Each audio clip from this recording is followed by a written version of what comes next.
नमस्कार। एक बार फिर मैं अमृता सिंह नव अस्तित्व फाउंडेशन की तरफ से आप सबों के सामने हम लोग फिर हाजिर हैं हमारे कार्यक्रम सवाल आपके जवाब हमारे जो हम हर महीने की 28 तारीख को करते हैं। और आज फिर 28 अगस्त है और आज फिर हम एक बार आपके साथ जुड़े हैं और साथ में हमारे साथ आज हमारी जैसा कि हमारा कमिटमेंट है कि हर बार मैं और पल्लवी किसी एक डॉक्टर के साथ आपसे जुड़ेंगे जो आपके बहुत सारे सवाल जो हमारे पास आते हैं उनके जवाब लेकर आएंगे और भी आपकी परेशानियों को हम लोग देखेंगे और बात करेंगे। तो आज हमारे साथ पल्लवी सिन्हा जुड़ी हुई हैं और हमारी खास मेहमान है, खास डॉक्टर हैं हमारी डॉक्टर रुमा गोस्वामी जी। बहुत सारे लोग इनको जानते हैं क्योंकि हमारे और इनके म्यूचुअल फ्रेंड बहुत सारे लोग हैं, तो लगभग सब लोग जानते ही हैं। बहुत फेमस डॉक्टर भी हैं पटना की और सन हॉस्पिटल पाटलिपुत्रा में जो इनका हॉस्पिटल है वो वहां चलाती हैं ये हॉस्पिटल और गायनिकोलॉजिस्ट हैं। काफी सामाजिक कार्यों से भी जुड़ी रहती हैं और बहुत सारे लोग धीरे धीरे जुड़ने लगे हैं। अनुपम झा जुड़ गई हैं। स्वागत है अनुपम आपका भी। प्रशांत कुमार मिश्रा आप लोग जुड़ गए हैं। बहुत बहुत बहुत धन्यवाद लोगों का जुड़ने के लिए हमारे लाइव सेशन से। और जैसा कि हमने आपसे प्रॉमिस किया है कि हम पीरियड्स के ऊपर बात करते हैं, पीरियड्स से जुड़ी हुई महिलाओं की सारी समस्याएं। आप सब जानते हैं कि महिलाओं की सारी समस्याएं लगभग 99% बीमारियां जो हैं वो पीरियड से जुड़ी हुई होती हैं। तो अगर हम इसके विषय में बहुत सारी बातें करते हैं तो बहुत सारी गलतफहमियां दूर होती हैं, बहुत सारी जानकारी नहीं मिलती है महिलाओं को। तो इसी के संदर्भ में आज हम बात करेंगे पीरियड की, जो एक बहुत बड़ी संख्या में महिलाएं इसका शिकार बन रही हैं हमारे भारत में। तो मैं चाहूंगी कि पल्लवी अब आप कार्यक्रम को शुरू करें और आपने तैयार किए हैं उसके बारे में मैम से बात करना शुरू करें और मैम के बारे में भी कुछ बोलें और फिर मैम एक बार आप अपना इंट्रोडक्शन दीजिएगा और उसके बाद फिर हम लोग बात करना शुरू करेंगे। मैं पल्लवी आप सबों का स्वागत करती हूँ सवाल आपके जवाब हमारे कार्यक्रम में। और सबसे पहले मैं अपने गेस्ट का मैम रुमा गोस्वामी मैम का वेलकम करना चाहूंगी। नमस्कार ma'am, most welcome to our programme.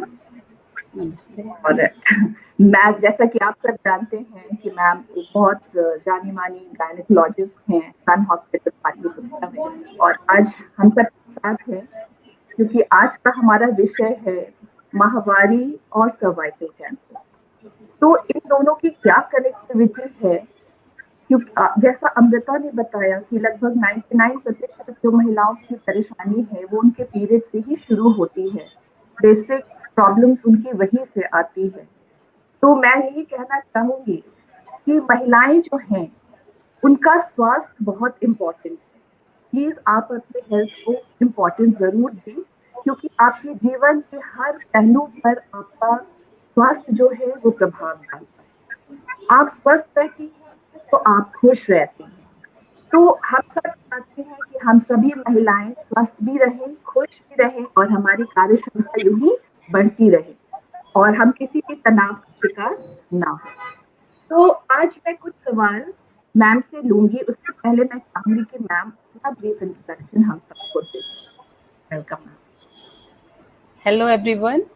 सबसे पहले तो मैं धन्यवाद कहना चाहूँगी अमृता जी का और नव अस्तित्व फाउंडेशन का कि उन्होंने मुझे इस प्लेटफॉर्म पर इनवाइट किया, और जितने भी दर्शक अभी जुड़े हुए ऑडियंस उनको मेरा नमस्कार। और मेरा इंट्रोडक्शन, नाम तो आप मेरा जानते हैं, मेरा नाम हुआ डॉक्टर रुमा गोस्वामी।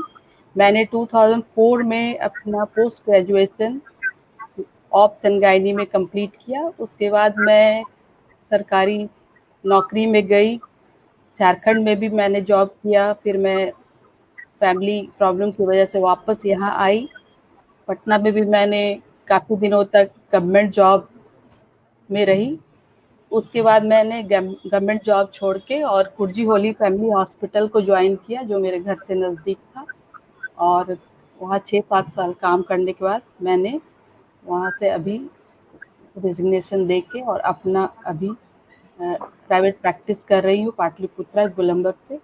तो मैं काफ़ी दिनों से स्त्री और उनके प्रॉब्लम्स को डील कर रही हूँ। तो उम्मीद करती हूँ कि आज आप को मेरे इस नॉलेज का कुछ बेनिफिट हो। ओके मैम, जरूर मैम, जरूर मिलेगा। और हाँ अमृता बोलिए। हेलो बोलिए। कह रही थी कि मैम बहुत सारे सवाल हमारे पास हैं, बहुत सारे हेल्थ के इश्यूज हमारे साथ हैं, तो शुरुआत करना चाहेंगे। हमारे पास जो लोगों के सवाल आ रहे हैं, उसके पहले मैं चाहूंगी कि हम लोग पीरियड्स के बारे में एक थोड़ी बात कर लें, क्योंकि पहली जो बात हम करते हैं पीरियड्स के बारे में, तो सवाल लेने से पहले कुछ पीरियड्स के बारे में बात करना चाहेंगे। तो पहले भी आप पीरियड्स से संबंधित पहले फेज में सवाल कर लीजिए, और फिर उसके बाद हम लोग क्वेश्चंस पे जाएंगे, देन सर्वाइकल कैंसर पे जाएंगे। बिल्कुल बिल्कुल। जैसे पीरियड्स पे क्वेश्चंस पूछने से पहले, जो भी हमारे पास क्वेश्चंस आए हैं मैम, उस पे जाने से पहले मैं थोड़ा सा ब्रीफ आंसर लेना चाहूंगी। यूजुअली क्वेश्चंस कहाँ से अराइज करते हैं और परेशानियां कहाँ से शुरू होती हैं। तो पीरियड्स, हम सभी जानते हैं कि पीरियड्स क्या है, माहवारी क्या होती है, किस उम्र में आती है, और मेंस्ट्रुएटिंग एज क्या है, मेनोपॉज कब आता है। ये सारे हमारे ऑन फेसबुक हुए हैं, इतना हमने, और हर सेक्शन में हमने इन चीजों की बारीकी को डिस्कस किया है। तो हमें जो ध्यान रखने की जरूरत है वो ये है कि रेगुलरिटी ऑफ पीरियड्स होनी चाहिए। हमारे पीरियड्स जो है वो, उसकी मंथली साइकिल जो है वो रेगुलर है कि नहीं है, वो कहीं छोटी साइकिल तो नहीं हो रही है, या फिर लंबी साइकिल तो नहीं हो रही है, या फिर हम ओवर ब्लीडिंग नहीं कर रहे हैं, या फिर यूजुअली हमारे पीरियड्स पहले अगर 7 डेज के थे और अब तो 3 डेज कन्वर्ट हो गए हैं। तो ऐसे बहुत सारे क्वेश्चंस हैं जो विद टाइम मेंस्ट्रुएशन में विद एज के साथ ये चीजें, ये सिम्टम्स में बदलाव होते हैं, और लोगों के क्वेश्चंस उसी तरह से उसी मोड में हमारे पास आ रहे हैं। तो काफी कुछ हमने साफ सफाई, मासिक धर्म संहिता पर भी अक्सर हमने बात किया है। तो इन सब पहलुओं पर भी थोड़ा सा मैम से मैं चाहूंगी कि आप गाइड करें लोगों को, क्योंकि पीरियड्स की ही बात सिर्फ ना करें कि हमें पीरियड्स आ रहा है, या पीरियड क्रैम्प्स आ रहा है, या फिर इरेगुलर पीरियड्स है, या फिर ओवर है, या फिर वीकनेस फील हो रहा है। नहीं, इनफैक्ट हम उस दौरान कितना हाइजीन हमारा बिहेवियर होता है, क्या हम प्रॉपरली नहाते हैं, या फिर आफ्टर टॉयलेट हम अपने वेजाइनल एरिया को क्लीन करते हैं या नहीं है, या फिर हम टाइम टू टाइम अपने पैड्स चेंज करते हैं या नहीं है। ये बहुत सी बातें हैं, बहुत से पहलू हैं जिस पर ध्यान देना जरूरी होता है। तो और अभी के समय में मुझे लगता है कि आजकल के बच्चे भी अवेयर है, पेरेंट्स अवेयर है, इन चीजों पर भी ध्यान दे रहे हैं, पर फिर भी परेशानी बच्चों को क्यों है? अब उनका डाइट इशू नहीं हो रहा है, डाइट इशू नहीं है, या फिर उनका जो रेगुलर उनका जो रूटीन लाइफ है, या फिर लेडीज का, वो तो वजह नहीं है। तो आखिर रूट कॉज क्या है, वो मैं चाहूंगी कि मैम थोड़ा आप हमें जानकारी जरूर दें। तो इसी को लेते हुए मैं पहला क्वेश्चन जो मैम से लेना चाहूंगी वो है, किसी ने हमसे प्रश्न किया कि पीरियड्स के समय अत्यधिक रक्तस्राव होता है, और पीरियड का ड्यूरेशन उनका 4 दिन का ही होता है, लेकिन उन्हें बहुत ज्यादा पेन होता है। वो 4 दिन वो दर्द को बर्दाश्त नहीं कर पाते, और कंटिन्यूअस उनका हेमोग्लोबिन लेवल जो है वो कम रहता है। वो जानना चाहती है कि वो क्या करें। मैम आप सुन पा रहे हैं? हाँ, थोड़ी आवाज अच्छे से नहीं आ रही है, मगर कुछ अच्छा मैंने सुन कर दी। मैं रिपीट करें। पीरियड्स के समय बहुत ज्यादा एक्सेसिव ब्लीडिंग होते हैं, और उनका पीरियड्स का जो ड्यूरेशन है वो 4 डेज का होता है। पूरे पीरियड टाइम में उनको बहुत ज्यादा पेन होता है ड्यूरिंग पीरियड्स। उनका हेमोग्लोबिन लेवल है वो भी होता है। उन लोग दोनों का नेट खत्म हो अच्छा, गया। पीरियड्स रेगुलर है या पीरियड्स भी जल्दी जल्दी आ रहा है? नहीं, बहुत जल्द हम वापस जुड़ेंगे और बात। और उनकी जो एज है वो 22 इयर्स है, 22 इयर्स की है, और उनका पीरियड जो है वो रेगुलर है, लेकिन पेनफुल पीरियड होता है। वो 4 डेज का काफी पेनफुल पीरियड उनका होता है, और उनका जो हेमोग्लोबिन लेवल है वो काफी कम हो जाता है। अच्छा, इनको पीरियड्स में ज्यादा ब्लीडिंग हो रही है। 4 दिन का ड्यूरेशन इम्पोर्टेंट है, मगर 4 दिन नॉर्मल ड्यूरेशन ही कहलाएगा, लेकिन अमाउंट ऑफ ब्लीडिंग जो है वो ज़्यादा है, क्योंकि इनको एनीमिया डेवलप कर रहा है। तो इसका मतलब है कि वो उनको ब्लीडिंग बहुत ज़्यादा होती है। तो कई कारण हो सकता है। 22 इयर्स ऑफ एज में एक्सेसिव ब्लीडिंग है, तो बहुत सारे रीज़न हो सकते हैं। बहुत बार जो है हार्मोनल प्रॉब्लम होते हैं, जिसकी वजह से, जैसे थायराइड की शिकायत हो, ये हो सकती है जिसकी वजह से ब्लीडिंग ज़्यादा होती है। आपने बताया कि उनको पेन भी बहुत रहता है। हाँ, तो काफी पेन पीरियड होता है, काफी पेन होती है। थोड़ा बहुत पेन होना, हाँ, थोड़ा बहुत पेन पीरियड्स में नॉर्मल बात है, लेकिन अगर अनबियरेबल पेन है जिसकी वजह से आप अपने रोजमर्रे का काम नहीं कर पाती हैं, तो इसका मतलब पेन भी ज्यादा है आपको। तो बहुत सारे रीजन है जिसमें कि पीरियड्स हेवी होना और साथ में सीवियर पेन होना हो सकता है।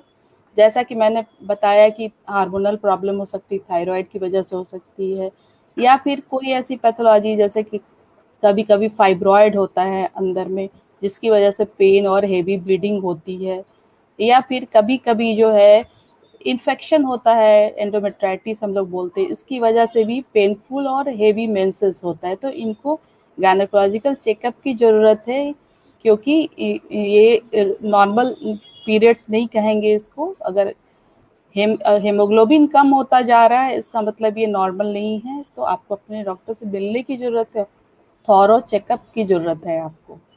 और इस बीच में आपको चूंकि हेवी ब्लीडिंग हो रही है, तो आप आयरन की गोली जरूर लें अपने हेमोग्लोबिन को मेंटेन करने के लिए। सही बात है। ये सवाल तो बहुत महत्वपूर्ण सवाल जवाब था आपका मैम, क्योंकि ये कई महिलाओं ने ये सवाल किया है कि पीरियड्स बहुत हेवी हो रहा है, ब्लीडिंग बहुत ज्यादा है, तो हमें भी लगता है कि उन्हें एक थॉरो चेकअप की जरूरत है। और जैसा कि हम लोग लगातार देख रहे हैं कि लोग अपने स्वास्थ्य के प्रति, महिलाएं खास करके इतनी अवेयर नहीं हो पा रही हैं, और वो थॉरो चेकअप में जाना बहुत ज्यादा पसंद नहीं करती हैं, जब तक कि उनको कोई बहुत ऐसी बीमारी डायग्नोस ना हो जाए या उन्हें लगे कि अब जाना जरूरी है, तब तक वो नहीं जाती हैं। और पीरियड्स की महिलाएं एक्चुअली जो महिलाएं जो होती है वो शाई होती हैं, वो खास करके अपना पेल्विक एग्जामिनेशन, जो इंटरनल एग्जामिनेशन हम लोग बोलते हैं, वो कराने से हिचकती हैं, और उन्हें डर लगता है कि कहीं कोई बीमारी ना निकल जाए। वो इस बात से घबराती है बीमारी, मैं कहती हूँ कि बीमारी हो और अगर जल्दी पकड़ा जाए तो वो आपके लिए ज्यादा बेनिफिशियल है ना। तो आप इस चीज से घबराती है कि कोई बीमारी ना निकल जाए, और वो डायग्नोस ना हो टाइम पे, ये ज्यादा खराब चीज रहेगा आपके लिए। अच्छा मैम, मैं एक सवाल पर भी आऊंगी और साथ साथ कुछ बातें भी करेंगे, क्योंकि आपसे पर्सनली भी ले ही रहे हैं और पब्लिकली थोड़ा जरूरी, ताकि लोगों का इंटरेक्शन बना रहे। और बिंदा सिंह मैम लिख रही हैं कि आवाज नहीं आ रही। आवाज आ रही है मैम, अब मुझे लगता है थोड़ी क्लैरिटी हो गई है आवाज में। तो जो लोग भी मेरे साथ जुड़े हुए हैं और जुड़े रहें, क्योंकि हम बहुत महत्वपूर्ण विषय पर बात कर रहे हैं। और दुखद सिर्फ ये होता है कि जब हम लाइव होते हैं और महिलाओं की बात करते हैं, तो महिलाओं का पार्टिसिपेशन नंबर्स बहुत कम होता है हमारे कार्यक्रम में। ये मैं पिछले 4-5 महीनों से नोटिस कर रही हूँ, क्योंकि शायद उन्हें लगता है कि उनका स्वास्थ्य इतना महत्वपूर्ण नहीं है, और फिर भी हम उनके पीछे पड़े हुए हैं कि नहीं, आप अपने स्वास्थ्य के बारे में सोचिए। तो शायद नवअस्तित्व फाउंडेशन की ये जिद और आप डॉक्टर्स का सहयोग कि हम उनको कुछ ना कुछ पॉजिटिविटी लाने में कामयाब हो सकें। तो मेरा जो सवाल ये है मैम कि जब हम पीरियड्स की बात करते हैं, जैसे आपके पास जब कोई डॉक्टर के पास जब पेशेंट जाता है, तो मेरे फादर भी डॉक्टर थे तो मैंने देखा है महिलाओं से उनका पहला सवाल होता है कि आपका पीरियड्स कैसा जा रहा है, मतलब वो रेगुलर है इरेगुलर है, तो आप उसी से शुरुआत करते हैं पेशेंट्स के कि आपका पीरियड्स का क्या हालत है। तो मुझे लगता है कि इसके बारे में बेसिक जानकारी भी 99% महिलाओं को, तो मुझे लगता है ये पता ही नहीं है कि पीरियड्स आता क्यों है और पीरियड्स आने का कारण क्या होता है शरीर में। तो एक छोटी सी ब्रीफ में चाहूंगी मैम कि आप पीरियड्स के बारे में जरूर दें, और कि पीरियड्स क्या होता है, क्यों आता है, और महिलाओं को क्यों इसके बारे में जानना जरूरी है। बिल्कुल सही कह रही है आप। कई बार पीरियड्स की जानकारी अदर फैमिली मेंबर से मिलता है और महिला को पता ही नहीं रहता है। अपने पीरियड्स के डेट को जो है याद रखना चाहिए और अपना पीरियड्स कैसा जा रहा है बिल्कुल ख्याल रखना चाहिए कि जल्दी आ रहा है, लेट हो रहा है, कितना दिन रह गया। बहुत लोग इस पर बिल्कुल भी ध्यान नहीं देते और जब पूछो तो वो किसी इंसिडेंट से जोड़ते कि वो उस समय मुझे पीरियड्स आया और इस समय मुझे पीरियड्स आया। लेकिन अपने पीरियड्स पर ध्यान देने की जरूरत है महिलाओं को। पीरियड्स होता है, बहुत सारी महिलाएं को ये भी नहीं पता होता है कि नॉर्मल क्या है, पीरियड्स में नॉर्मल किसको कहेंगे और एबनॉर्मल किसको कहेंगे, तो इसकी जानकारी रहनी चाहिए महिलाओं को। अब आपने पूछा पीरियड्स क्यों आता है, तो एक नॉर्मल फिजियोलॉजी की जानकारी आप मुझसे मांग रही हैं, मैं जो समझ पा रही हूँ। तो पीरियड्स एक्चुअली क्या होता है कि बॉडी में जो है दो तरह के हार्मोन बनते हैं ओवरी से। पीरियड का जो साइकिल है, पहले ये जान ले हम कि पीरियड का जो साइकिल है ड्यूरेशन कितने का होता है, उसको कैसे मेजर करना चाहिए। तो first day of period from another first day of period, ये जो है साइकिल हुआ ड्यूरेशन। तो आप फर्स्ट डे से इस मंथ में आपको जब पीरियड्स आया आप कैलेंडर पे टिक करें और नेक्स्ट मंथ में कब पीरियड्स आया आप टिक करें, फिर वो गैप आप देखिए कितने दिन का है। ये गैप वेरी करता है डिफरेंट लोगों में। यूजुअली 21 to 35 डेज को हम लोग नॉर्मल मानते हैं, और लेकिन ये वेरी करता है, किसी को 28 डेज, किसी को 26 डेज, किसी को 30 डेज, किसी को 35, इस तरह से वेरी करता है। तो आपका अपना क्या साइकिल है उस पर ध्यान दीजिए। और ये जो साइकिल है इसके फर्स्ट हाफ में बॉडी में एस्ट्रोजन हार्मोन की मात्रा ज्यादा होती है। उस समय उसका काम होता है, एस्ट्रोजन हार्मोन का काम होता है कि जो यूट्रस के अंदर एक लाइनिंग होती है एंडोमेट्रियम जिसको हम लोग कहते हैं, उसके ग्रोथ को करना है। एक्चुअली ये एस्ट्रोजन जो है वो यूट्रस को तैयार कर रहा होता है प्रेगनेंसी के लिए, इसलिए उसकी लाइनिंग की थिकनेस बढ़ती जाती है। फिर सेकेंड हाफ में जब ओव्यूलेशन होता है 14 डे, यूजुअली अगर 28 डेज की आपकी साइकिल है तो अराउंड 14 डेज आपकी ओव्यूलेशन होगी। इस समय अगर कंसीव कर गए तो फिर ये आगे प्रेगनेंसी कंटिन्यू करेगा क्योंकि ये आपका यूट्रस तैयार है आगे। और अगर आप कंसीव नहीं किए इस मंथ तो फिर आपका प्रेगनेंसी नहीं ठहरा है इस साइकिल में, तो फिर ये एंडोमेट्रियम धीरे धीरे जो है फिर इसके बाद का फेज आता है प्रोजेस्टेरोन वाला फेज, जिसमें कि और भी बढ़ता है यूट्रस जो है उसका लाइनिंग और भी थिक होता जाता है और वो प्रिपेयर होता है आगे इम्प्लांटेशन के लिए और मतलब बेबी एम्ब्रियो को ग्रोथ करने के लिए तैयार होता है उस तरह से। फिर जब प्रेगनेंसी नहीं ठहरता तो 28 डेज के अराउंड जो है वही लाइनिंग शेड होने लगता है, मतलब वो झड़ने लगता है। हार्मोन की कमी बॉडी में धीरे धीरे फॉल होता है प्रोजेस्टेरोन हार्मोन, और वो जो लाइनिंग है वो धीरे धीरे शेड होके गिरना शुरू होता है। वही पीरियड्स बन कर के जो है वो बॉडी से बाहर आता है। तो यही है नॉर्मल पीरियड्स जो होता है, वो एक नॉर्मल फिजियोलॉजिकल चेंज है बॉडी के अंदर, यही होता है पीरियड्स में। यहीं पर एक सवाल है मैम, और अच्छी बात है कि एकदम कनेक्टिंग सवाल हमारे पास आ गया है। कोई संगीता कुमारी हैं और वो पूछ रही हैं कि मैं अपनी बहन, मतलब मैं अपनी ननद के लिए सवाल लेना चाहती हूँ। उनका पीरियड्स मंथ में 4 बार आ रहा है, 4 टाइम्स, और 5 दिन तक रहता है, ब्लड क्लॉट की तरह डिस्चार्ज हो रहा है और वीकनेस बहुत ज्यादा हो रही है। उम्र क्या है उनकी? संगीता जी अगर हो सके तो आप हमें उम्र बताइए उनकी, तभी हम कुछ बता पाएंगे, क्योंकि ये अजीब सवाल है। और मंथ में 4 बार आना यानी वो पूरा मंथ ही पीरियड्स में रहेंगे, इसका मतलब है। हाँ, तो ये मैं अभी उनसे लूंगी, इसका वो लूंगी मैम की उनकी उम्र क्या है। अगर वो मुझे सुन रही हैं तो संगीता जी काइंडली आप कमेंट बॉक्स में मेंशन करें कि आपकी सिस्टर इन लॉ की उम्र क्या है और उनका मैरिटल स्टेटस क्या है, क्या वो शादीशुदा हैं, उनके बच्चे कितने हैं, तो ये भी जानना बहुत जरूरी होता है ऐसे सवालों के जवाब देने के लिए। तो हाँ, उन्होंने लिखा है मैम 37 साल उनकी उम्र है, तो बट ऑब्वियसली मैरिड ही होंगी और 37 साल की उम्र है उनकी। क्या वो कोई गर्भ ये निरोधक सवाल गोली है कि इस्तेमाल करती है? देखिए हर उम्र में जो संगीता है जी ना आप इरेगुलरिटी के अलग अलग कारण होते हैं। तो जो एज ग्रुप बता रही है 37 रिप्रोडक्टिव ईयर्स हुआ, तो सबसे पहले तो हम लोग ऐसे एज में ये सवाल करते हैं कि आप कोई गर्भ निरोधक गोली तो नहीं इस्तेमाल कर रही। सबसे पहले ऐसा ना हो कि प्रेगनेंसी हो और आपको पता भी ना हो और वो प्रेगनेंसी खराब होके पड़ा हुआ जिसकी वजह से इरेगुलर ब्लीडिंग हो रही है। तो आपको ये जानने की जरूरत है कि कहीं आप प्रेग्नेंट तो नहीं हुए थे, कभी किसी मंथ में आपका पीरियड्स जो है वो डिले होके तो नहीं आया था, चढ़ के तो नहीं आया था, ये जानने की जरूरत है।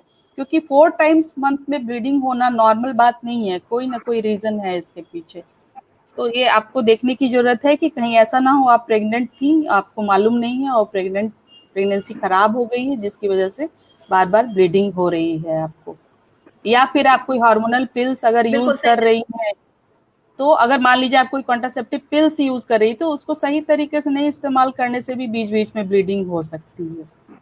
मगर ये लिख रही है कि इनका 13 साल का बच्चा भी है और ये कोई भी कॉन्ट्रासेप्टिव पिल्स यूज नहीं करती है, ये भी वो मेंशन कर रही है साथ साथ। तो फिर ये इनको भी बहुत देखने की जरूरत है, एग्जामिन करने की जरूरत है। बहुत बार सब म्यूकस फाइब्रॉइड होता है जिसकी वजह से जो है एक मांस का टुकड़ा बच्चेदानी के अंदर होता है जिसकी वजह से रह जाता, उसमें कभी एक चोट लग गया या ये हो गया तो उसमें से थोड़ा थोड़ा ब्लीडिंग या ऐसे भी उसमें से थोड़ा बहुत ब्लीडिंग बीच बीच में आ जाता है। तो ये एक रीजन हो सकता है, इसलिए उनको भी एग्जामिनेशन करने की बहुत ज्यादा जरूरत है।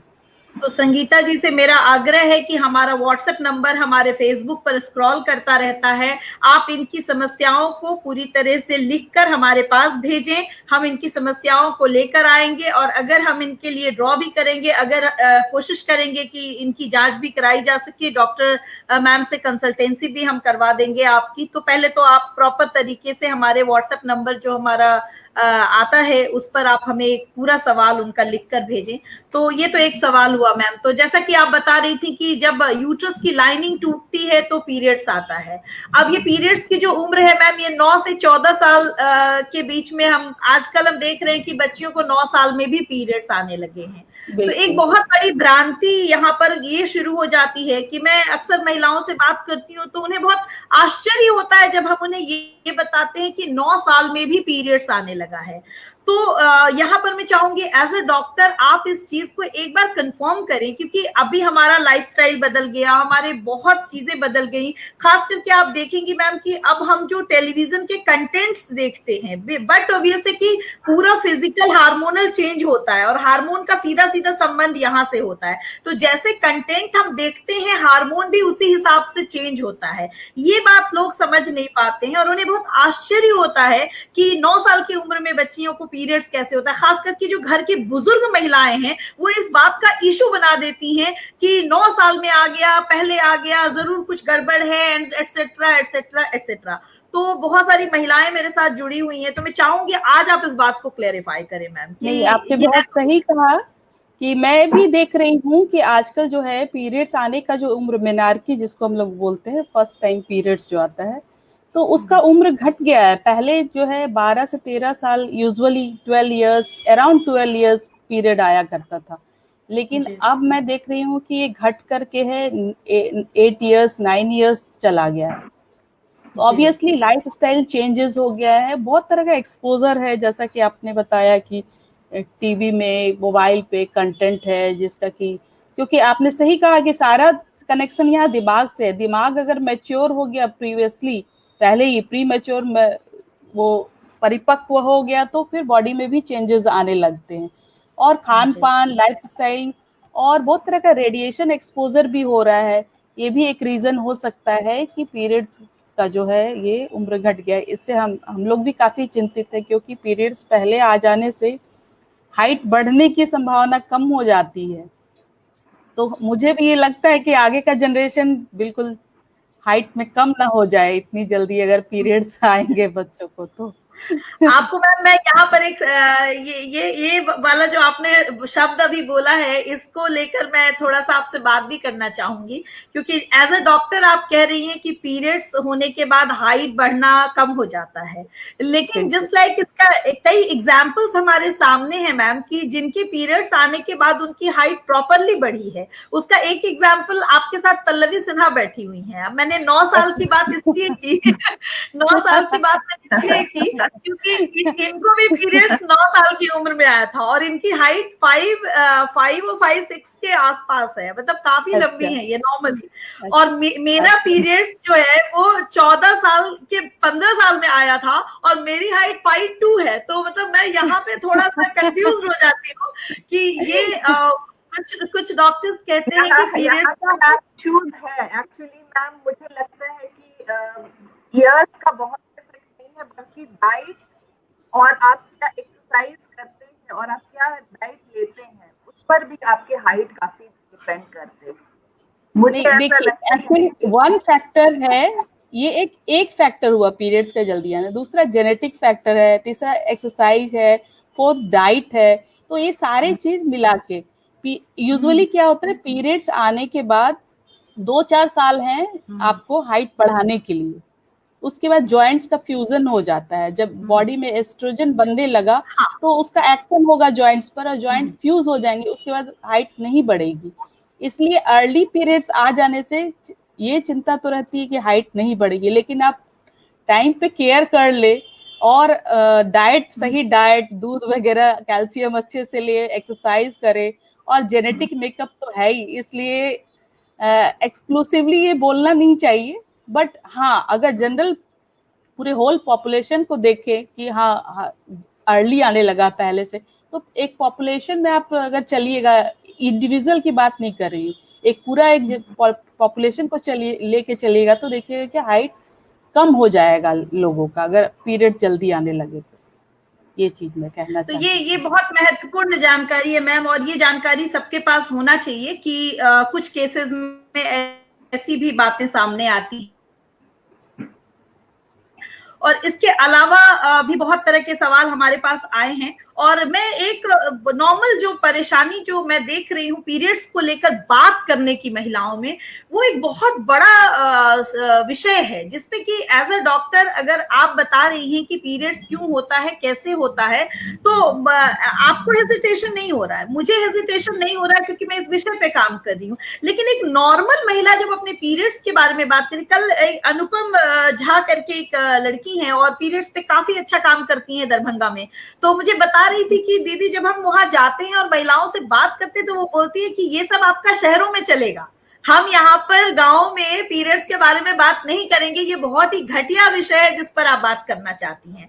तो ये बहुत चैलेंजिंग सब्जेक्ट है मैम। तो एज अ डॉक्टर भी आप लोगों को थोड़ा आना चाहिए कि इस पर क्लैरिफिकेशन बीच बीच में होते रहना चाहिए कि भाई ये गंदी बात नहीं है। आप लोगों का महत्व यहाँ ज्यादा हो जाता है डॉक्टर से। हमारे पास तो पेशेंट तब आती है ना जब कोई प्रॉब्लम हो जाए, लेकिन आप समाज के बीच जाके काम करती रहती है, तो आप इसी तरह जब बात करती रहेंगी, बात करते करते हेजिटेशन खत्म होता है।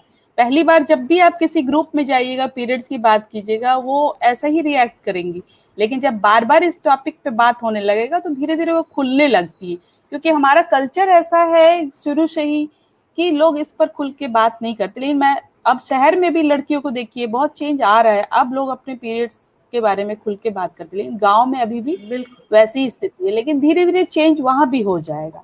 ये इंफॉर्मेशन, एजुकेशन सबसे रिलेटेड है। अगर लिटरेसी बढ़ेगा तो नेचुरली वो इसका इम्पोर्टेंस भी समझेंगी और इस पे खुल के बात करना भी शुरू करेंगी। ये बात है। एक और सवाल हमारे पास जो आया था पल्लवी, वो बच्चे के वेट वाला, कि वो बच्ची का वेट बहुत ज्यादा बढ़ रहा है, उसका क्या पीरियड से संबंध होता है, वो भी आप पूछें। हाँ, वो तो आपने लगभग पूछ ही लिया। मैं रिपीट कर देती हूँ क्वेश्चन को, कि एक मदर का क्वेश्चन है कि उनकी बच्ची का वेट काफी तेजी से बढ़ रहा है, ओवर वेट होते जा रही है, काफी कंसर्न है, आखिर ऐसा क्यों हो रहा है? क्या एज है बच्ची का, एज क्या हो है? अमृता आप बताइए। मुझे लगता है कि 13-14 साल की बच्ची है और बहुत ज्यादा ओवरवेट हो रही है। हो गए उनके पीरियड्स स्टार्ट हो चुके हैं? शायद इसके बारे में उन्होंने कोई कंफर्मेशन नहीं दिया है मैम। मैं पर्सनली आपको उनसे ये कंफर्मेशन लेकर भेजूंगी कि उनके पीरियड्स का क्या स्टेटस है। नहीं, तो आजकल वो बच्चों अभी के और वेट उनका गेन होने का बहुत सारा, हाँ, बच्चों के वेट बोलिए। गेन होने का तो कुछ तो जेनेटिक होती है, ओबेसिटी जैसी होती, मॉर्बिड ओबेसिटी जिसको हम लोग कहते हैं, वो कुछ तो जेनेटिक होगी। लेकिन ज्यादातर मैं आजकल कहूँ तो वेट गेन इसलिए कि बच्चे जो है फिजिकल एक्टिविटी बहुत कम करने लगे हैं और जंक फूड ज्यादा खा रहे हैं, तो लाइफस्टाइल चेंज हो गया है, इसलिए वेट गेन हो रहा है। इस पर हम लोगों को बहुत ज्यादा ध्यान रखने की जरूरत है अपने बच्चों पर, कि वो फिजिकल एक्टिविटी कर रहे हैं कि नहीं, उनका डाइट क्या लेते हैं, उस पर कंट्रोल करने की जरूरत है, क्योंकि वो तो समझ नहीं रहे हैं। और अवेलेबिलिटी इतनी ज्यादा हो गई है हर एक चीज की, हर तरह के फूड जिसमें कि कैलोरीज बहुत होते हैं, न्यूट्रिशन कुछ भी नहीं, और बच्चे वही खाना माने पसंद करते हैं। कर रहे हैं। और एक्सरसाइज वगैरह एक्टिविटीज सब तो घट गई। कहाँ आप खुला मैदान देखती जहाँ बच्चे खेलने को जाए, उसमें भी हमें और टेंशन रहता है। जी, लड़कियों को लेकर ये एक बहुत बड़ी समस्या खड़ी हो गई है कि आजकल हम अपनी बच्चियों को बाहर खेलने भी नहीं जाने दे पा रहे हैं, जो भी हालात हैं, जो भी परिस्थिति है। तो लड़कियों में ये बहुत खास परेशानी है। बच्चे तो घर में क्रिकेट, लड़के को देखती हूँ लड़कों को खेल लेते हैं, क्रिकेट खेल लिया, हाँ, फुटबॉल खेल लड़कियां लिया, बाई बट नेचर भी थोड़ी शाई होती है, वो खेलेंगी ही नहीं, फ्रेंड्स चाहिए उनके, वो भी पसंद की फ्रेंड्स चाहिए तभी खेलेंगी। तो इसको थोड़ा एनकरेज करने की जरूरत है, शुरू से ही हैबिट में डालने की जरूरत है। जब बच्चे छोटे जी हो तो पार्क में ले करके वो हैबिट डालिए कि खेलने की हैबिट। वही है कि आसपास खुली जगह नहीं है, व्यस्तता बढ़ी हुई है, मदर फादर वर्किंग है, टाइम नहीं है, तो ये सब रीजन है कि बच्चों के वेट भी बढ़ रहे हैं। हम थमा देते हैं कुछ भी, मोबाइल वगैरह, जो वर्किंग मदर है क्या करती है, वो अपने बच्चों को बिजी रखने के लिए मोबाइल थमा दिया, उनके पास उतना टाइम नहीं है कि वो डिवोट कर सके, ले जा सके पार्क में खिलवा सके। ये चीज होती है। सेफ्टी की भी हमें चिंता होती है, कहाँ भेजूंगी, किसके साथ भेजूं, ये चीज हो जाती है। लेकिन इसका बैड इफेक्ट तो पड़ना है बॉडी पर, इस चीज की ध्यान रखने की जरूरत है। जी अगला सवाल आप पूछे पल्लवी। वो एक 28 साल की लड़की है मैम, और उसका क्वेश्चन है उसके एरिया में बहुत अनवांटेड हेयर्स ग्रो कर रहे हैं, उसके अपर लिप में भी हेयर ग्रो कर रहे हैं और उसके चीज एरिया में भी, और इसकी वजह से वो काफी परेशान है, उसे समझ नहीं आता कि वो क्या करे। पीरियड्स भी डिले हो रहा है उनको? नहीं, उसका पीरियड्स बिल्कुल रेगुलर है। रेगुलर है? हाँ, पीरियड्स रेगुलर है। बहुत बार प्यूबर्टी में ये चेंजेस आते हैं, थोड़ा बहुत हेयर जो नहीं था पहले वो दिखाई, प्यूबर्टल चेंजेस इसको कह सकते हैं। थोड़ा बहुत हेयर दिखना लिप्स के ऊपर या और कहीं बॉडी पार्ट्स में, ये थोड़ा बहुत दिख सकता है। लेकिन अगर एक्सेसिव हेयर ग्रोथ हो रहा है तो फिर ये हार्मोनल प्रॉब्लम हो सकता है, बॉडी में जो है हार्मोन की गड़बड़ी है, पीसीओडी हम लोग कहते हैं, वो बीमारी होती है जिसमें कि बॉडी में मेल हार्मोन्स की जो क्वांटिटी है वो बढ़ने लगती है, तो ऐसे में हेयर ग्रोथ हो सकता है। तो ये देखने की जरूरत है कि किस तरह का हेयर ग्रोथ है, थोड़ा बहुत है या एक्सेसिव है। हाँ मैम, प्रोमिनेंट है, मतलब कि बहुत ज्यादा तो नहीं है, लेकिन वो प्रोमिनेंट है, जो कि यूजुअली लड़कियों में उतना प्रोमिनेंट नहीं होता है, और उसका जो चिन हेयर है वो प्रोमिनेंट नहीं, तो अगर इतना प्रोमिनेंट है तो ये हार्मोन के कुछ टेस्ट करवाने की जरूरत है, कुछ हार्मोन्स की चेंजेस और कुछ और भी बहुत सारे हार्मोनल डिफेक्ट होते हैं जिसकी वजह से ये हो सकता है। तो उनको बिल्कुल डॉक्टर से मिलना चाहिए और इस चीज के लिए टेस्ट करवानी चाहिए अपनी। क्वेश्चन है मैम, विद इन 30 से 40 इयर्स की एज की तरफ जब मूव करती है महिलाएं, तो मेमोरी लॉस का काफी नॉर्मल प्रॉब्लम्स आता है, जो ग्रेजुअल बढ़ता ही जाता है। 35 से स्टार्ट हुआ है तो चीजों को बोलते बोलते लोग उस पर ध्यान यूजुअली नहीं देते, और अपने 40-42 मेमोरी लॉस होना, क्या ये पीरियड से है? आपके सवाल ना मुझे ठीक से सुनाई नहीं पड़े, इस बार आवाज ठीक से नहीं आ रही। मैं रिपीट कर रही हूँ सवाल को। हाँ, वो कह रही हैं कि 35 to 40 के बीच में बहुत सारी महिलाएं ऐसी हैं मैम जिनको मेमोरी लॉस का प्रॉब्लम होने लगता है, मतलब वो चीजों को भूलने लग रही हैं। ये कई कॉमन महिलाओं ने मुझसे, हम लोगों से ये सवाल किया है कि क्या इसका संबंध पीरियड से या मेनोपॉज से है, या क्योंकि मेनोपॉज का एज अगर देखा जाए तो 45 होता है, तो 35 to 40 के बीच में अगर ये क्या स्पेसिफिक पेशेंट में होता है या इसका भी पीरियड से कुछ लिंक होता है मेमोरी लॉस का? हाँ, मेमोरी लॉस एक्चुअली एक मेनोपॉजल सिम्टम कह सकते हैं। मेनोपॉज के बाद ये मेमोरी लॉस या around the age of menopause ये मेमोरी लॉस, फॉरगेटफुलनेस की शिकायत होती है लोगों को। लेकिन यूजुअल मेनोपॉजल एज जो है वो ठीक है, वो वैरी करता है हर किसी में, और फैमिली में भी डिफरेंट एज होता है मेनोपॉज का। लेकिन जनरल मेनोपॉज एज जो है 45 to 50 ईयर्स है। लेकिन अगर 35 ईयर्स में ऐसा सिम्टम हो रहा है तो हो सकता है आपको प्री मैच्योर मेनोपॉज हो रहा होगा, इसकी वजह से ये सिम्टम। नहीं, मेनोपॉज मतलब ये नहीं है कि आपको पीरियड्स ही रुक जाए। शुरुआत बहुत तरह से होता है, ये तो फाइनल स्टेज है पीरियड्स का रुकना। ये सब हॉट फ्लसेस का होना, ये मेमोरी लॉस, ये होते होते फिर एंड में जाके पीरियड्स का इरेगुलर होना, और फाइनली जाके पीरियड्स कंप्लीटली 1 ईयर के लिए जब बंद हो जाता है तो वो मेनोपॉज कहलाता है। ये हो सकता है। दूसरी बात है कि ब्रेन एक ऐसा चीज है ना कि जिसको एक्सरसाइज कराते रहना पड़ता है, नहीं तो फिर वो जो डल होने लगता है। तो इसलिए कहेंगे कि कुछ ब्रेन एक्टिविटी करती रहे, पजल सॉल्व, ये तो ब्रेन थोड़ा सा एक्टिव रहेगा, तो फिर ये लेकिन मैम कुछ केसेस में जरूरत से ज्यादा ब्रेन का इस्तेमाल भी मेमोरी लॉस की तरफ मूव करा देता है, मुझे लगता है। कुछ महिलाएं जरूरत से ज्यादा इस्तेमाल कर लेती है शायद अपनी कैपेसिटी ज्यादा, इसीलिए उनको ये प्रॉब्लम हो सकता है। तो ऐसा भी कुछ केस हमारे पास आता रहता है। तो ये सब इंटरनल परेशानी है। तो क्या इसके लिए आप लोगों को कुछ मेडिकेशन में जाना चाहिए या वो? नहीं, मेडिकेशन में नहीं जाना चाहिए, आप ब्रेन का एक्सरसाइज ही कराइए, वो ज्यादा अच्छा होगा, मेडिकेशन से ज्यादा अच्छा होगा। हाँ, लेकिन मतलब अगर ये मेनोपॉजल है, अगर ये चीज आप और भी अदर ऑब्जर्वेशन कीजिए बॉडी में कि ये सब चीजें भी तो नहीं हो रही हैं। अगर मेनोपॉजल है तो फिर कुछ ट्रीटमेंट लेने की जरूरत है, अदरवाइज लेने की जरूरत नहीं है। या ये प्रॉब्लम इतनी सीवियर है कि बहुत ज्यादा मतलब सीवियर प्रॉब्लम है, तब इसको और अदर भी चीजें होती हैं, जैसे बहुत सारी बीमारी जो मेनोपॉज से रिलेटेड नहीं है, जनरल बीमारी से एल्जीबर्स कहते हैं, है ना, वो भी हो सकता है। तो उस पे भी ध्यान देना चाहिए कि वो बीमारी तो नहीं हो रही है। फैमिली में भी रन करता है एल्जीबर्स जो है। तो अगर फैमिली में थे ऐसे कोई कि जो बड़े बुजुर्ग जिनको की बीमारी थी और आपको भी ऐसा हो रहा है, तो फैमिली में रन कर, तो फिर इसको देखने की जरूरत है कि कहीं ये बीमारी तो नहीं ऐसी है, तो फिर इसके लिए आपको डॉक्टर से मिलके इसका इलाज कराना। ये हेरिडिटरी प्रॉब्लम हो सकता है जो अल्जाइमर्स के बारे में मैम बात कर रही है, ये भी एक सही बात है कि हो सकता है। और दूसरा सवाल, एक वो सिस्ट वाला कोई सवाल था हमारे पास। हाँ मैम, एक हमारे पास क्वेश्चन है कि महिला ने कहा कि उसके ब्रेस्ट में सिस्ट है और कभी कभी उसमें काफी दर्द हो जाता है,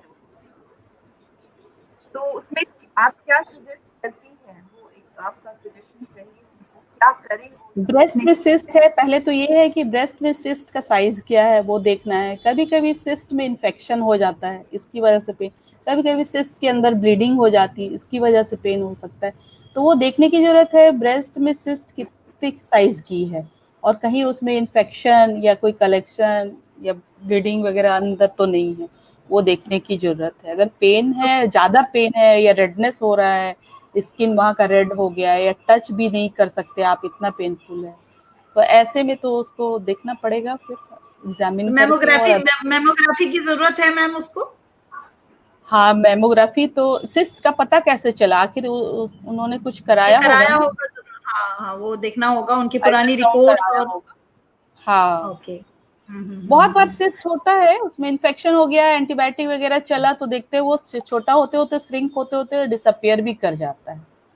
अच्छा, अगर किसी को मल्टीपल सिस्ट अगर ब्रेस्ट में डेवलप हो जाए तो ऐसे केसेस में उसको क्या लेना चाहिए ऑप्शन? मतलब एक बीमारी होती है ब्रेस्ट की, फाइब्रोसिस्टिक ब्रेस्ट डिजीज, उसमें छोटे छोटे सिस्ट बनते हैं, उसमें पेनफुल ब्रेस्ट होता है, ठीक है, तो उसमें कुछ करने की जरूरत नहीं है, दवा ही उसका ट्रीटमेंट है। उसमें सर्जरी में नहीं जाना है? नहीं, सर्जरी वैसे केस में सर्जरी नहीं की जाती है। ओके। इसके अलावा और कोई सवाल है या हम लोग सर्वाइकल कैंसर पे आ जाए? इरेगुलर ब्लीडिंग से ही रिलेटेड एक महिला का सवाल है मैम, जो 38 साल की है और उनको 3 महीने से काफी इरेगुलर पीरियड्स हो रहा है और उनको पीरियड्स आया तो 20 डेज ब्लीडिंग होता रहा और फिर बंद हो गया और फिर अगस्त में भी 12-13 दिनों से कंटिन्यूअस ब्लीडिंग हो रहा है। ऐसा सिमिलर केस उनके साथ लास्ट ईयर भी हुआ था और उन्होंने डॉक्टर से दिखलाया, अल्ट्रासाउंड कराया, लेकिन उसका नॉर्मल था। लेकिन 1 साल के बाद फिर वही सिम्टम्स के साथ ये सारी चीजें रिपीट हो रही हैं और काफी ज्यादा उनकी परेशानी है। तो इसमें आपका क्या सजेशन होगा मैम?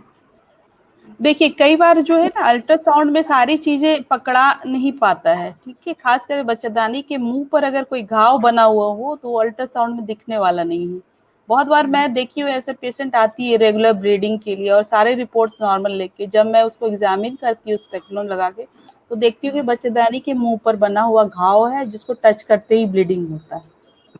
तो ये भी एक रीजन हो सकता है जो कि आपको पकड़ा नहीं रहा है अदर इन्वेस्टिगेशन में। तो ये मुझे जानकारी चाहिए कि उन्होंने किसी गायनेकोलॉजिस्ट को दिखाया कि नहीं और उनका इंटरनल एग्जामिनेशन हुआ कि नहीं। मैम बहुत सारी चीज जो है ना अल्ट्रासाउंड में भी नहीं पकड़ाता है। वैसे केसेस में हम लोग जो है हिस्ट्रोस्कोपी के लिए एडवाइस करते हैं, या फिर कई बार ऐसा होता है कि ब्लीडिंग अगर रेगुलर बना ही हुआ है और एंडोमेट्रियल लाइनिंग जो है वो थिक लग रहा है तो उसकी बायोप्सी करने की जरूरत होती है।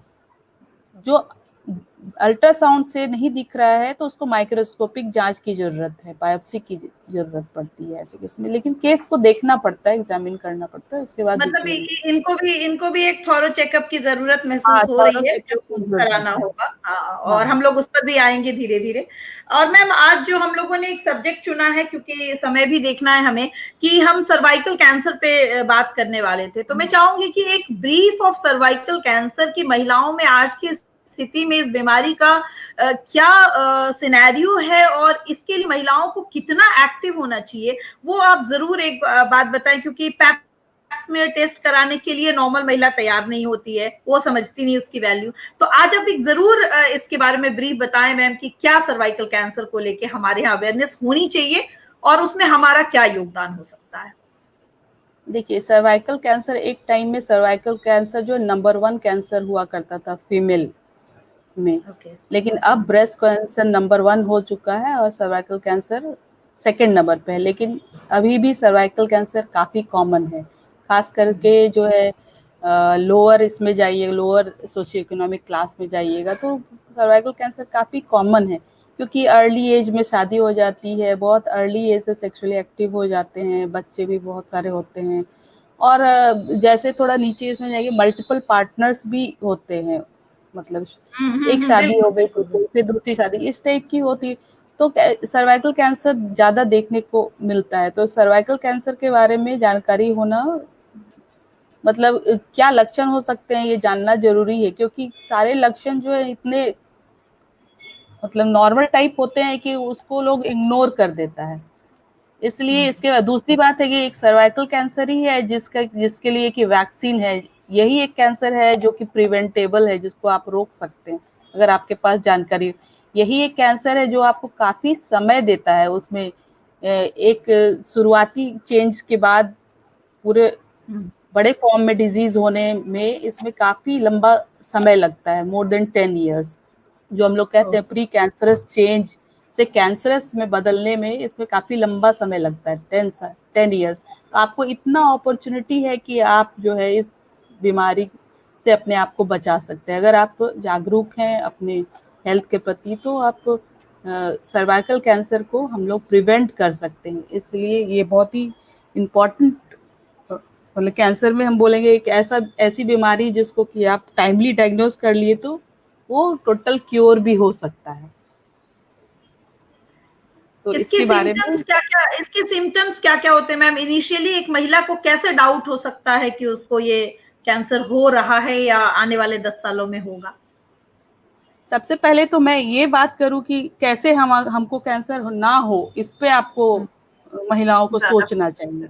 जरूर, तो इसके लिए बना हुआ है कि आप जो है 30 इयर्स के बाद अपना पैप स्मीयर जांच कराए। 30 इयर्स से लेके आपको जो है 60 इयर्स तक अगर आप HPV ये टेस्टिंग के साथ करा रहे तो एवरी 5 इयर्स आपको पैप स्मीयर टेस्ट अपना कराते रहना चाहिए।